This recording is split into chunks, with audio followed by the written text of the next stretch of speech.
Okay, so a little bit of background.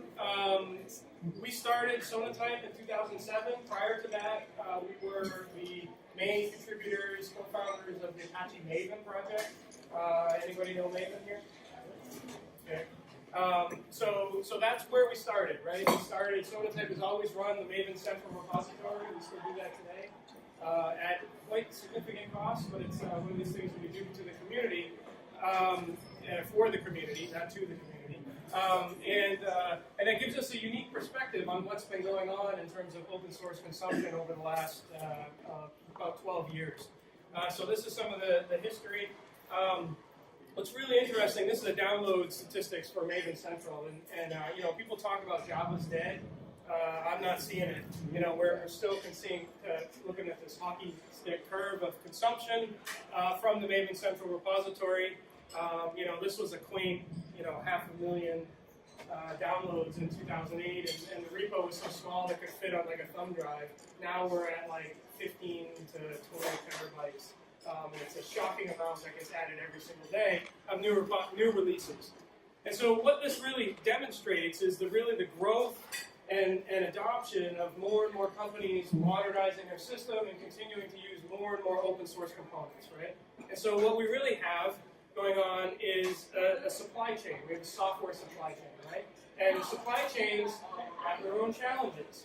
And so, you know, one of the things that I talk about is that, you know, we go into a lot of companies and we see a lot of practices, not all of them great. Some of you people are here. But as consumers, right, we really expect of our physical goods and the food that we eat, we expect that those manufacturers have certain things that they're doing, that they know the parts that have gone into those things that we buy. So if there's a problem with our car, they can do a recall. If there's a problem with the plane, they can figure it out, right? And the unfortunate reality is much of the software that's running on those very same things that we buy doesn't have the same level of diligence. And it's a little bit shocking. And we're trying to help fix that. You know, anybody recognize this? This is a Chevy. Anybody know why this might be here? Right? This is the Chevy Cobalt. Right? And so several years ago, I forget which year now, right? Unfortunately, some people died. There were some problems with the ignition switches. And this was a classic configuration management problem, right? The engineers found the problem with those ignition switches, and they fixed it, but they didn't grab the version number. So when the problem started to come in, and there were reports of people having accidents because the car cut off, they couldn't figure it out, right? And so this happens in software all the time, right? But this is what happens in the physical world when we don't do the simple things that we do as software engineers, right? This was, unfortunately, Boeing's having issues again, but this was the 787. They had some issues with the batteries in the beginning, or one lot of batteries. Because they did do a good job of tracking the bill of materials, they were ultimately able to pinpoint it down to a very specific run of the batteries that were catching fire. So that was a case where the configuration management worked in the physical world. And then, of course, you know, salad. How often do we have this problem, right? And, you know, it was about this time last year, I think, where there was an issue with some of the salads that were grown in Yuma. By the time the problem became known, the salads were now coming out of California, and we couldn't figure it out. So what did we do? We purged the entire country of lettuce because we didn't know where the stuff came from. That industry finally figured it out. Now they label the bags to say where it came from, so that we don't have to throw out all the lettuce in the whole country just because one area has a contamination, right? So this stuff, I think, hopefully makes it real to people what we expect of the physical goods and why that matters in terms of our software. Because our software is built of the very same types of components, right? And if there are problems, not if, when there are problems that are discovered with them, we better be able to do the things that we all expect that we are able to do the recall. So that's kind of the situation. That's the world that we see. But there's another trend that I want to talk about that's a little bit concerning to me and should be concerning to you guys. So this kind of shows sort of the progression of what's been going on in terms of application security and attacks, right? So, you know, years ago, everybody was focused on the network. So we had a lot of attacks coming in via, open ports and things like that. So what was the solution? Firewalls, smarter firewalls, better rules to try and trap and protect these kinds of things. And that's great. So we did a good job of protecting that. What did the bad guys do? They moved on, right? And so these are the OWASP top 10, right? These are sort of guidelines for how to do best practices to protect your application. In 2010, a lot of these things you can see were focused on network and application, barely scratching the surface on application, but mostly network types of attacks, cross-site scripting and browser attacks and those kinds of things. So tools were developed to solve for that problem. So then the next thing, you got 2013, they updated it. This was when we first started to really talk about components, right? In making it well known that people could, that there was risk going on here. And so this was sort of the timeline when Sonatype kind of started focusing on this part of the problem. So, you guys probably know this, about 80% of the typical application these days is composed of open source components, right? So it's really only 10 to 20% of your application is actually code that your developers are writing, right? Does this sound right to everybody here? This is, So basically what's happening is we're not building every part. We're not the shoemaker who's making pounding out the leather and drilling the holes. We're just assembling, just like the assembly lines, right? That's why we have basically what's going on with a supply chain. Well, over the past few years, and this is what I want to talk about more, we've seen a shift from a focus on attacks on the applications themselves, trying to break the application, like looking for SQL injection and those types of things, to the attackers are actually attacking our supply chain. They're trying to poison the web. In fact, they're trying to poison the people who are making the things that we consume, and that's a really scary trend. So, if we back up a little bit and we look at the progression, the first big thing that kind of made it relevant to people in our space that these open source components really had problems was this first struts. This is not the struts that you guys have heard about lately. This was many years ago, 2013. This was a vulnerability that was pretty much as bad as you could get. Inside of the framework was a vulnerability that allowed people to basically remote code exploit, anonymous access, before it even hit your code. So if you were using this version of the framework, your application was exploitable. There was not a single line of code you could put in there to change that because it was in the request processing code that happened. So the attack happened before your code was called. And so, I'm a Apache software member. I have the ability to see the lists and the internal. And what was interesting is after this was fixed, right, Apache does a pretty good project despite the potentially bad rap around struts. They have a really good process for dealing with zero days. They fix it. They kind of obscure the commit a little bit so it's harder to figure it out. They go through the process. They do everything as right as they can, given that we're humans and we make bugs. So they announced the vulnerability after the release was available for a few days. And unfortunately, after that, about 3 to 4 weeks following that announcement, a whole bunch of people started to get exploited. Right? Around the same time, this was also when Anonymous was kind of doing their thing. Around the same time, coincidentally, a whole bunch of banks had maintenance issues with their websites. Right? So nobody came out and did what Equifax did and said, this is how we got attacked. Well, we know that this was happening. How do we know? The FBI had to do a field alert to their agents to let them know that the banks were being actively exploited. And it was so easy, this is a screenshot of a hacking toolkit, a Chinese one, that basically anybody without any skills could click a button and get a shell on a server running this. Right? Because nobody runs their web apps as root. Right? That doesn't So this is what happened, right? So this was 2013. Some people started to wake up and pay attention. Next year, Heartbleed Shell shock, right? So these things happen. These actually, I think, made the news a little bit. So this was interesting in that it changed the dynamic and it started the conversation that open source software, oh my gosh, wasn't perfect. Shocker, right, to all of us here. But it started to get people to wake up and pay attention. Unfortunately, not enough to change behaviors. Now this one, Hollywood Presbyterian Hospital, right? I talk about this everywhere, but in this area, this should be a little bit more relevant because this is local to you guys. They were ransomware. This came in through a vulnerability in their JBoss application server introduced by Commons Collections.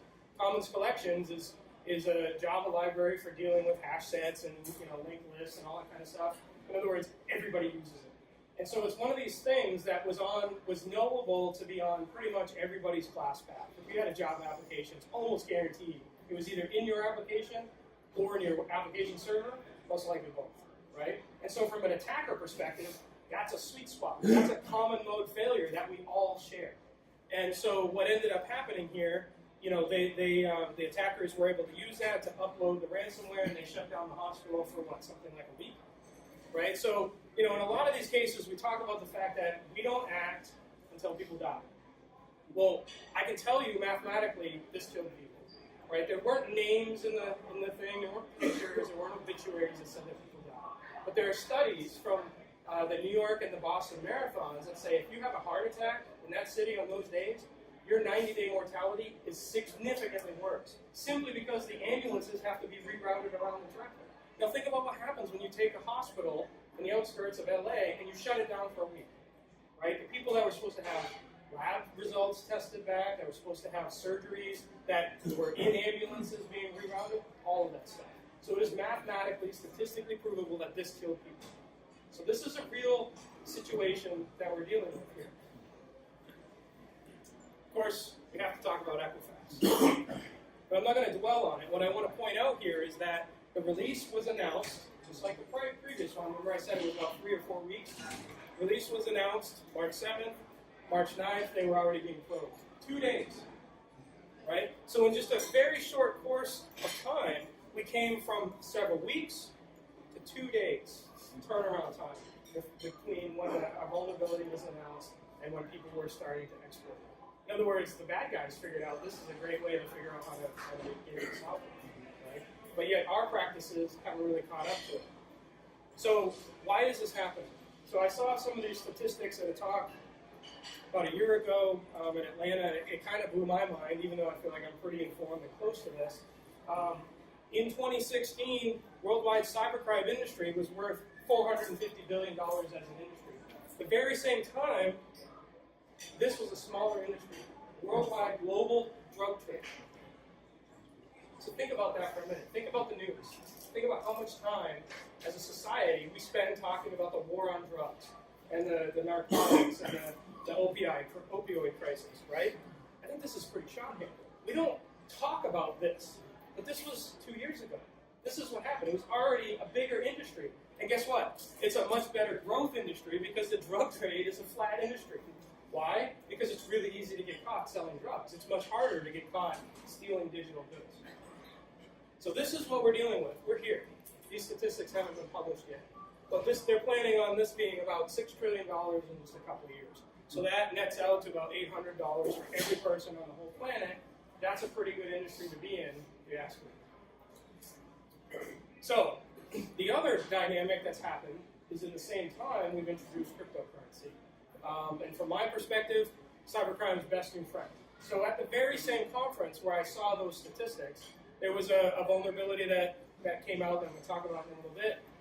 And I was talking to somebody in the hallway, and they're like, that's interesting, but my application has nothing of value. Right? I'm sure a bunch of us have said that here. So traditionally, we think about applications as sweet spots because they've got what? Credit card data, personal health data, social security numbers. If I get some other applications not doing that, who's going to bother? Right? You thought it. I thought it.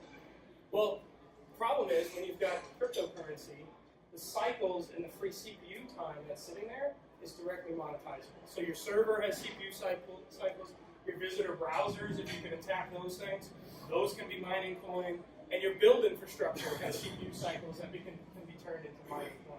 So in other words, cryptocurrency has basically allowed the attack to be directly monetized. So now, if you can just get a miner injected into a few million browsers, you're sitting back collecting cash.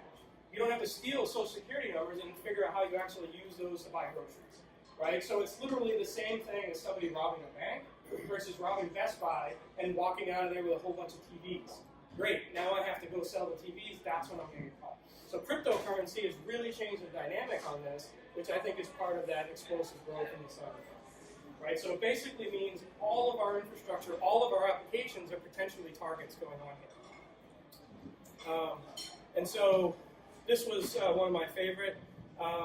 Jenkins had a vulnerability. All applications have vulnerabilities. It was fixed. It was patched just like everything else. Some people left their servers running on Amazon or something like that, and they never bothered to update it. Right? So this came to light more than a year after CloudBees fixed this issue and did all of the responsible disclosures. So just like Struts, who did the right thing, the users did the wrong thing. They left it out there.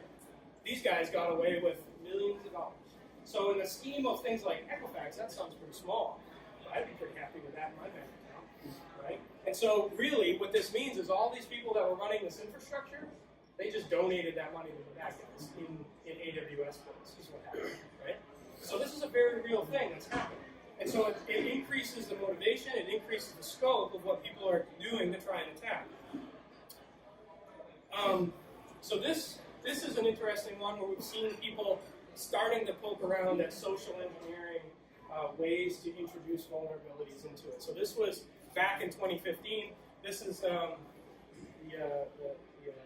presentation that we found this in. What was interesting about this is they basically found that there was a bug in Angular, right? Most of you probably know Angular is a popular JavaScript UI framework. They found that there was a bug in there in the way it was processing parameters being handed to it, and they found that if they fixed the bug, like the legitimate bug, if they fixed it, it opened the door to an actual exploit that allowed them to arbitrarily execute JavaScript. So to prove their point, they basically showed up with a patch, sent it into the team looked at it and said, whoa, yeah, thanks for finding that bug. That's no good, let's apply the patch. And then they came along a couple weeks later and was like, haha, we tricked you because, basically that thing has now introduced a new vulnerability. So then they submitted a fix for that and then apparently applied for the bug bounty and got money for it too. Right? But they did it more as a proof of concept to show how this stuff happens. And so these are the good guys we're poking at. The bad guys are looking at this, right? So some of those pull requests, some of those commits that are coming in there, this was a legitimate bug fix. This was not somebody introducing an exploit directly, right? Nobody's going to be able to make the connection between this code change and a subsequent vulnerability. So this was one attack that happened on the source. So now I'm going to talk about a series of progression. And so it was in July 2017 when I started to pick up on what it felt like at the time was a trend. And it turns out, unfortunately, it was, and it keeps getting worse. So the first thing that happened was there was a study published that found that the credentials of the open source developers used to publish things into NPM, the JavaScript open source repository, were either checked into GitHub, so anybody could see them, or they were easily dictionary attacks, so like passwords of password, representing a full 14% of the repository. Was completely ownable. So who knows who had the credentials for it that whole time? And so somebody found this, they did a report, they reset the credentials, everybody went, phew, we survived the big one, right? Well, just a few weeks later, it was found that about 40 packages were sitting out there for 2 weeks. Now, the people that put them there didn't have the credentials. I guess they didn't know about this beforehand. They didn't have the credentials to publish actual versions of popular things, so they did the next best thing. They put things out there that were confusingly similar names, underscore instead of a dash or whatever. You see this in DNS names that people typo squat. And so when I saw this, though, this jumped off the page to me, right? The attack was not trying to inject cryptocurrency or remote code exploit. It was stealing more credentials. And that was like, whoa, this is a new thing. And you ever had that moment where you see something and you look around like, am I the only one who saw that? That's how I felt. And so we started talking about it. 6 weeks later, the same thing happened to Python, right? So this one was sending them to Russia. This one was sending them to China. So there's some copycats going on within the bad guys, right? So they're trying to figure out what to do. So clearly, there's more to this game because these things are not worth money by themselves. They're only worth money if you can exploit them. Then a few months passed. This was a great blog on Hacker Moon, if you guys haven't seen it. It's sort of written tongue-in-cheek, but for those of us that know, it's way too close to home to be even funny. It talks about how somebody would intentionally upload a malicious JavaScript component, get it into your website, and then have that thing send all the credit card data to their thing, right? And it kind of debunks, sort of in a semi-funny, semi-not funny way, about all the excuses people have of like, well, that's not going to happen to me, because we review the code of our open source stuff below them. There's a whole bunch of things out there. Like one of the examples was there was a popular package in NPM that had an ASCII art image of Guy Fieri in it for a long time, and nobody noticed. Everybody was using it, and so they were shipping these bits of this ASCII art around for no good reason. So if you're not going to notice a giant picture of a guy with hair, how are you going to notice a little exploit? You're not, right? And so that's what's happening. So this happened in January. This was an interesting one that within the Golang, there was a popular project. I don't remember off the top of my head what this thing did, but it was fairly popular. This guy decided to go live in a cabin or something. Nobody knows what happened. The guy just like checked out. He left. He deleted his GitHub account. And in the Go ecosystem at the time, the GitHub account was part of the coordinate system for where those things were fetched. So somebody came along immediately and reclaimed that account and put new versions in the repository. Right? So basically, I think GitHub made a mistake and they didn't stop somebody from immediately reusing an ID. But the point is, whoever this guy was didn't think about the implications of his actions. Right? Same as these guys up here. They weren't thinking about what happens to my users. And that's the perverse thing, that people that do open source generally do it because they want to provide something. They thrive on that feedback of getting other people and getting users. But yet, they get all these users, and then they do something kind of dumb and put them all at risk. What if it was a hospital? What if it was a software on a plane that got hacked and it crashed the plane? That's pretty crappy if you're an open source developer. That's not why you get into it. And yet, that's what was happening. It turns out that the person that reclaimed this was just some guy trying to make his build work on a Friday night so he could go home. So he took a good copy of it, put it out there. But what if it wasn't? Right? So this is kind of the thing, that we need to be aware that these people are not thinking about the problem the way we expect they would. There's another instance here where this was another one inside NPM, where this thing was compromised and turned into a Monero miner. So exactly like I had talked about. Right? So I don't think we know exactly how those credentials happened. This thing just appeared in the repository, but it could have been from one of these attacks. That whoever owned that had their stuff stolen. Then, a couple months later, there was a backdoor discovered in another NPM module. This one was interesting because it sat out there for 2 months before anybody noticed. But more interestingly, they attacked a module that didn't seem to have a lot of users. So they put a backdoor in it, and then apparently didn't get any schleps to download it. So what did they do? They attacked Mail Parser, which is a very popular project. They added this thing as a dependency of that thing. They didn't even really try to hide their tracks. They didn't add any code that used it. They literally just went into the NPM manifest and added it as a dependency and published it. Boom, millions of users, right? So this starts to show a progression of attacks. Besides an opportunistic, I'm just going to put a miner out there and collect some cash into more of a longer-term game. Same month, there was a Python module stealing private keys, sending them to Eastern Europe, and they didn't even bother to encrypt it in process. So everybody between you and Eastern Europe has a copy of your SSH keys. And this was interesting because this module, its purpose in life is to help Python stuff connect to SSH servers. So if you had something like Tripwire watching what's going on, there's no unusual behavior. You're expecting that code is reading the key. You're not expecting that it's sending it to everybody else, right? So again, it's showing an increasing level of sophistication on these attacks as it goes forward. Then there were a couple other instances where the Linux repositories were compromised, one of them by White Hat because they found it in the CI server. The credentials were just available for anybody to see. One of them was an actual attack. And then we come to July, there was another module stealing NPM credentials again. So maybe this plot got used up and they had to refresh it, right? So again, jump off the page. This is a problem. They're attacking the producers of the components we're after. This was the other repository that was compromised. Now this one is really sort of the capstone of this whole thing. If you wanted to come to a natural conclusion and say end of story, this is where it is. Unfortunately now we've been months, so I got a few more to talk about. But this one, anybody familiar with this one? The event stream code page? This is scary.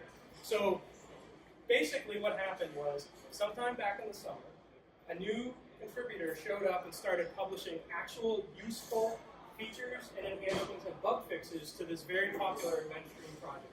This project was run by one person who kind of it did what he needed to do, and so it was more, as open source tends to become, it kind of becomes this like hassle that you have to deal with, even though you don't really want to push it forward. So that guy, the original author, is like, great, somebody else is doing some stuff for me. And after a number of commits and patches and things like that, he gave him the ability to publish it. This is textbook getting involved in an open source project. You show up, pick up a shovel, you start doing some useful stuff, eventually you gain karma. So there's nothing really fishy about that aspect of it, right? But then as soon as this new person had the ability to publish it, he immediately created another dependency, similar to this sort of scenario here, and then added it as a dependency of this one and pushed a release. And then, 3 days later, removed the malicious code. And this happened way back here. So they removed the code 3 days later as an attempt to hide their tracks, and it actually worked because nobody noticed it for months. And then when they noticed it, they only noticed it because all of the people that had downloaded it, right? NPM has this interesting behavior favoring the latest thing. So as soon as something's in the repository, all the builds are going to fetch it, unless you've gone out of your way to lock it down, right? So as soon as he published it, millions of people downloaded it. And then he took it away. So all those millions of people still had this malicious version running inside of their thing this whole time. And so somebody had updated their node, and it started throwing deprecation warnings because the malicious code was now using some deprecated stuff inside a node. And so they started investigating it. What they found is really interesting. There was that extra dependency that they added was an encrypted patch file for code that nobody understood initially. It wasn't patching event streaming. It was a patch for something else. Eventually, they were able to unwind it and find out that actually the code that was being patched was a company called Copay, which is an online Bitcoin wallet. Right? So if you unwind that a little bit and think about what happened, they looked at Copay, figured out that Copay was using event stream, which is a part because it's JavaScript and it's all sent to the browser. Then they social engineered their way in to add, malicious. They probably looked around at all the dependencies and found one that was sort of only passively maintained as their mark. Social engineered their way in, added this thing. The patch file was actually patching Copay proprietary code. So they had taken the code and just basically encrypted a patch file against it. And then, I think once they were able to observe that Copay had actually downloaded the malicious component, they removed it from the repository to minimize the chances of somebody would discover it. And it worked. Copay was running this for some number of these months. They eventually came out and said, yes, we actually were exploited. Reset your wallet passwords, right? Or move things to a new wallet. So this is sort of like all of the things that I'm talking about taken together, right? They took the long game. They figured out how to get in there. They chose their mark, the project based on their mark, which is an even more significant escalation of behavior. And then they hid their tracks, right? So that should scare all of us because it means that as consumers of open source, we're now not only possibly going to get hacked by bugs that lead to vulnerabilities, somebody might actually try to attack one of the open source projects that we're using because they know that we're using it, which makes that dynamic even more significant because the way they attack it can be used to leverage specific attributes of my code. So it's not just a generic phishing type of attack. This one out here, this happened just a couple of weeks ago, and we're still dealing with the wreckage from it. Ruby had another one where a module was published with a backdoor in it. And like some of these other ones, they put a new version out there. Not enough people picked it up, so what did they do? They deleted from the repository the last actual realistic version of the thing. So everybody that was already on latest, suddenly their builds break. What do? They go to the repo, they see a new version, they update to the new version. Boom, backdoor. Right? So we're dealing with some sophisticated adversaries in this. And so if you take the net effect, Equifax was here, we're like down here. We're like negative time. We're actually in the land of we're exploited as soon as we pick these things up in many cases. Right? So think about those things doing minors. And the fact that a lot of these build systems pick up latest as soon as it's there. I put that in a repository as a developer, bad developer, that's great. I've got users like instantly.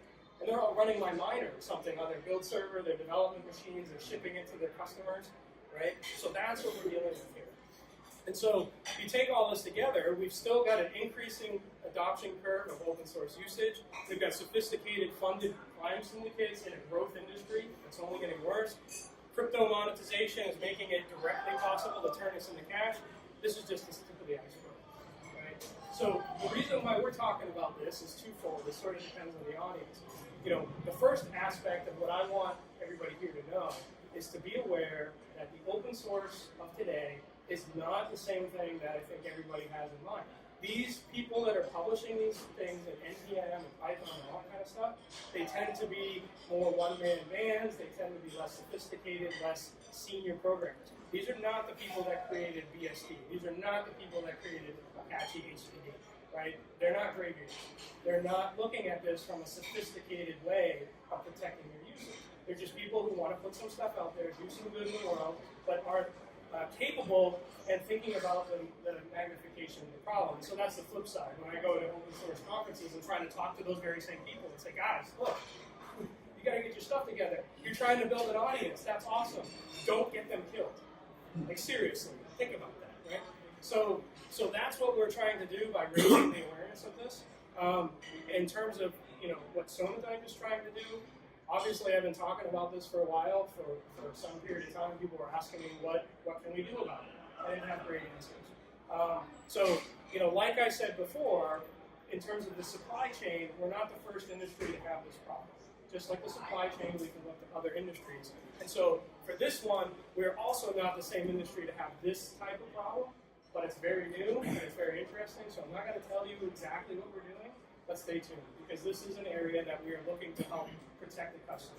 We want people to be able to understand whether the next release of the thing they're already using is potentially suspicious, right? And so that's what we're doing, but in the meantime, what you guys can do to protect yourself is be able to, get a system, be able to know deterministically what's in your application, right? So think back to the supply chain problem. Like I said, you expect that the manufacturer of your car knows exactly which lot numbers and part numbers and all those things are in your car. And when they find out that there's a problem with one of them, they can remove it. If you can't do the same thing with your applications, you've got a problem.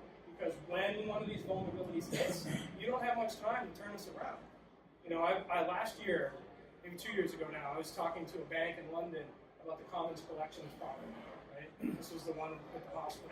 And they told me they had to get a tiger team of 4 people together. It took them 3 months to go around the bank just to find out where they had Commons Collections. So they spent a man-year just going around trying to build an audit of where we might do Commons Collections. So this looks like we're scanning all of our operations servers looking for file name Commons Collections, startup. That's not acceptable in today's environment. You need to be able to have a system that allows you to build those bill of materials so that you can track them. And then you can mature a little bit more to start thinking about why is it that we're running all of these different things, right? People tend to think about we shouldn't have 10 different XML parsers. That's one aspect of it. You shouldn't have 10 versions of each of the 10 XML parsers. We had one prospect we were looking at. At the time, there were 84 versions of Spring. They were using 80 of them. Right? So think about the surface area of that. They're basically subjecting themselves to every single bug and every single vulnerability that Spring ever had, except for the latest 4. Right? And so it starts, like I said, with understanding what you're using, and then you can start to reason and get smarter about it. But think about this like you expect your manufacturer to do with the physical goods. That's how you can start to prepare yourself. Be able to turn these things around. We talk to security professionals a lot who say, okay, we can't convince the upper management to spend more to do more security. They feel like they're fighting a losing war. And the reality is, actually, you need to think about security just as an element of quality, right? And work with engineering. So this is sort of the DevOps aspect of it, right? If you can get your pipeline in a place where you can turn around a fix for a memory leak or a server crash within a day or a couple hours even, guess what happens when there's a vulnerability? You do the same thing, right? And so there are a lot of studies. I'm sure a lot of you have read the Phoenix Project from Team Kim.